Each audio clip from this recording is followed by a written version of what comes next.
O antigo sistema utilizado para a emissão das notas fiscais eletrônicas desde 2011 deverá ser desativado no dia 22 de abril. Os técnicos da empresa GTEC, responsáveis pela instalação do programa, já estão no município realizando o treinamento dos servidores, contadores e empresários. O Departamento de Fiscalização de Campo Novo do Parecis deverá desligar o sistema antigo no dia 18 de abril para fazer a conversão e no dia 22 já estará pronto para atender a população.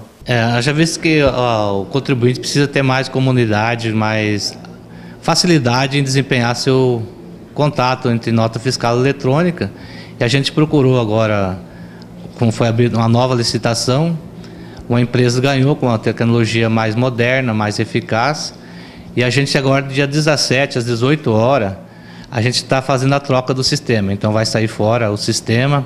A gente está estudando uma maneira como vai fazer com os hotéis, né, que os hotéis exigem nota direta, e voltando dia 22 de abril.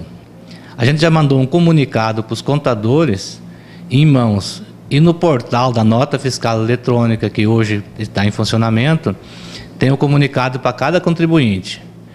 Então a gente a equipe da nova empresa, que é a GTEC, já está na cidade, está treinando os contadores. As empresas que emitem maior número de nota também já estão recebendo treinamento, para que quando a nova nota entrar, não ter dificuldade e o contribuinte poderá estar trabalhando 100% em cima da nota fiscal eletrônica. José Iser Godoy, diretor do Departamento de Fiscalização de Campo Novo do Parecis, disse que o novo programa deverá agilizar o trabalho dos servidores do Departamento de Fiscalização no município, pois no sistema antigo era preciso 2 servidores para fazer a emissão da nota fiscal eletrônica.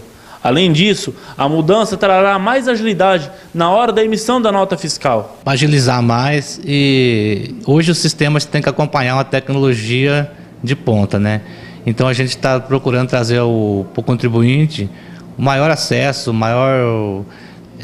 evitar, sim, por exemplo, de perder meia hora vindo do departamento para tirar dúvidas, para fazer a nota aqui. Se ele puder estar no estabelecimento dele ou na própria fazenda, onde tiver internet, ele está podendo tirar a nota eletrônica dele.